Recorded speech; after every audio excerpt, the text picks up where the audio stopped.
गर्भ में बच्चा उल्टा कैसे होता है, उसका रीज़न क्या होता है, क्यों होता है, क्या क्या कॉम्प्लिकेशंस हो सकते हैं, ये सारी बातें आज हम करने वाले हैं इस वीडियो में। अगर आप मेरे चैनल पे नए हैं तो प्लीज़ मेरे चैनल को सब्सक्राइब करिए, वीडियो को लाइक करिए, शेयर करिए और मुझे बताइए कि आपको मेरी वीडियो कैसी लगी।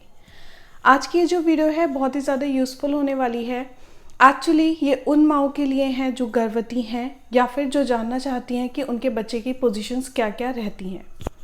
वैसे तो माँ के पेट में बच्चा हमेशा मछली की तरह तैरता रहता है, उसके पोजीशंस जो हैं वो चेंज होते रहते हैं, लेकिन उन सारी पोजीशंस में से एक पोजीशन होती है जो बहुत ही ज़्यादा ज़रूरी होती है, वो होती है सिफेलिक पोजीशन। सिफेलिक पोजीशन मतलब अगर हम लॉन्गिट्यूडनल लाइन में बात करें, सीधाई में बात करें, तो उसका मतलब होता है सर नीचे होना और पैर ऊपर होना, उसको बोला जाता है सिफेलिक पोजीशन। अगर हम नॉर्मल वे में देखें तो ये पोजीशन तो उल्टी हो गई, लेकिन फिर भी हम उस बच्चे को सीधा बच्चा क्यों बोलते हैं?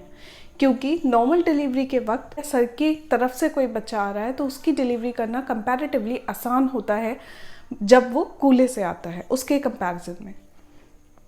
अब क्वेश्चन ये उठता है कि अगर प्रोसीजर नॉर्मल डिलीवरी का यही है कि सर के थ्रू बच्चा आना चाहिए, सर के पोजीशन से बच्चा आना चाहिए, तो बच्चा माँ के पेट में उल्टा हो कैसे जाता है? बच्चा माँ के पेट में उल्टा तब होता है जब बच्चे का कूल्हा जो होता है वो सर से ज़्यादा भारी हो। अगर सर भारी है और कूल्हे छोटे हैं तो नॉर्मल सी बात है, ग्रेविटेशन फोर्स लगेगा और सर जो है वो नीचे की तरफ आएगा और नॉर्मल डिलीवरी होगी। अगर वहीं पे कूल्हे भारी हो जाते हैं, किसी भी वजह से उसका बैक भारी हो जाता है, ट्यूमर की वजह से या फिर किसी और वजह से, तो कूल्हे जो होते हैं वो आने लगते हैं और उसको बोलते हैं ब्रीच पोजीशन या फिर उल्टा बच्चा। उल्टा बच्चा नॉर्मली डिलीवर होता है अगर प्रीटर्म बेबी हो तो, या फिर बच्चे का वज़न कम हो तो, लेकिन उसमें भी बहुत सारे कॉम्प्लिकेशंस होते हैं।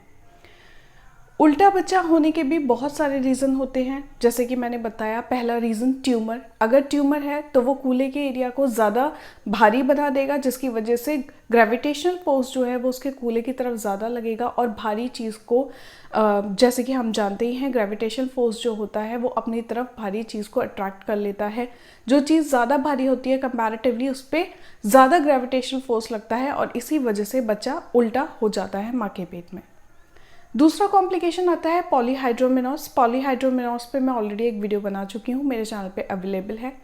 पॉलीहाइड्रोमेनोस का मतलब होता है माँ के पेट में पानी ज़्यादा होना, बच्चे की थैली में पानी ज़्यादा होना। पानी ज़्यादा है तो बच्चे को घूमने का एरिया जो है वो भी ज़्यादा मिलेगा, बच्चा हमेशा घूमता रहेगा। ज़्यादा घूमेगा तो उसकी अनस्टेबल लाई हो जाएगी और ज़्यादा चांसेस रहेंगे कि वो उल्टा रहे या ब्रीच पोजीशन में आ जाए। तीसरा कॉम्प्लिकेशन जो होता है वो होता है प्लेसेंटा प्रीविया। अगर पुरैन नीचे की तरफ है, आंवल जो है वो नीचे की तरफ है, बच्चे रानी के मुंह की तरफ है, तो भी बच्चा उल्टी पोजीशन में आ जाता है या किसी और पोजीशन में आ जाता है।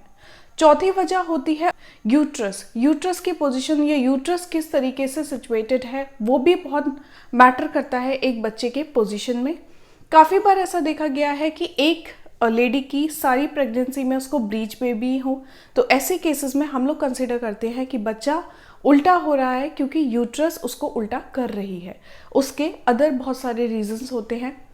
हालांकि पहले जो है वर्जन्स ट्राई करते थे, वर्जन्स मतलब रोटेट करना, बच्चे को गर्भ में ही रोटेट करते थे, लेकिन कंसेंट लेके रोटेट करते थे कि अगर इस बीच में आपके बच्चे को कुछ हो जाता है या बच्चे की धड़कन स्लो होने लगती है तो आपको तुरंत सी सेक्शन कराना पड़ेगा या फिर डॉक्टर्स की कंप्लीटली जिम्मेदारी नहीं होगी, ऐसा कंसेंट लेके करते थे। लेकिन फिलहाल गवर्नमेंट ने उसको बैन कर रखा है, अब वो नहीं होता है। वर्जन्स से काफ़ी बच्चे सीधे भी हुए थे लेकिन काफ़ी ज़्यादा कॉम्प्लिकेट भी हो जाते हैं केसेस। बच्चा अगर गर्भ में उल्टा है तो ज़रूरी नहीं है हमेशा उसका सी सेक्शन ही हो, कभी कभी उल्टे बच्चे भी नॉर्मली डिलीवर हो जाते हैं, लेकिन बहुत ज़्यादा कॉम्प्लिकेशन रहता है कि चलो ठीक है हिप वाला हिस्सा तो हमने बाहर निकाल दिया, लेकिन अगर सर भारी है, सर अटक गया तो क्या होगा? ये चीज़ भी बहुत मैटर करती है। इसीलिए जब उल्टे बच्चे की नॉर्मल डिलीवरी होती है तो साथ में ऑपरेशन थिएटर को भी तैयार रखा जाता है कि अगर सर अटका है या फिर बच्चा जो है वो नहीं नीचे की तरफ आ पा रहा है, माँ उतना जोर नहीं लगा पा रही है, बच्चा हड्डी से बाहर नहीं निकल पा रहा है, तो उसका तुरंत सी सेक्शन किया जाए। हालांकि म्यूकोनियम के चांसेस भी उल्टे बच्चे में बहुत ज़्यादा रहते हैं, क्योंकि अगर बच्चा उल्टा है तो जाहिर सी बात है उसका जोर पड़ेगा या फिर उस पर कंपैरेटिवली ज़्यादा जोर पड़ता है बॉडी का, जिसकी वजह से बच्चा कभी कभी डर जाता है, उसके हार्ट रेट भी गिरने लगते हैं। और जब अम्नियोटिक बैग बर्स्ट होता है तो उस अम्नियोटिक फ्लूइड के साथ ही वो म्यूकोनियम जो है वो आता है, ग्रीनिश कलर का होता है, और तब डॉक्टर्स को पता चलता है कि बच्चे ने पेट में जो है वो पॉटी कर दी है और अब उसका सी सेक्शन ही होगा। तो गर्भ में बच्चा उल्टा और सीधा कैसे होता है? जैसे कि मैंने बताया, बच्चा हमेशा गर्भ में रोटेट करता रहता है, यूट्रस में रोटेट करता रहता है, एमनियोटिक फ्लूइड में मछली की तरह वो अपनी जगह बनाता रहता है यूट्रस में। और एक सिचुएशन ऐसी आती है कि वो अपनी एक पोजीशन ले लेता है, पेल्विक बोन में अपनी एक पोजीशन ले लेता है, चाहे वो ब्रीच हो, चाहे वो सेफेलिक हो, ट्रांसवर्स हो या ऑब्लिक हो, कोई भी पोजीशन हो, बच्चा एक पोजीशन ले लेता है और उसके बाद ही ये डिसाइड होता है कि डिलीवरी जो है वो नॉर्मल होगी या फिर सी सेक्शन होगा। क्योंकि ब्रीच बच्चे में, ऑब्लिक बच्चे में या फिर ट्रांसवर्स बच्चे में नॉर्मल होना लगभग नामुमकिन होता है। ब्रीच तो फिर भी एक बार को हम नॉर्मल ट्रैक कर लेते हैं, लेकिन अगर बच्चा ऑब्लिक और ट्रांसवर्स है तो उसकी नॉर्मल डिलीवरी नहीं होती है। डॉक्टर्स की कोशिश यही रहती है एक्शन या ऑपरेट करके ही उस बच्चे को निकालें। तो आज की वीडियो में हमने बात की थी कि क्या क्या कॉम्प्लिकेशंस होते हैं एक ब्रीच बेबी में या उल्टे बच्चे की नॉर्मल डिलीवरी में, और उल्टा बच्चा क्यों होता है।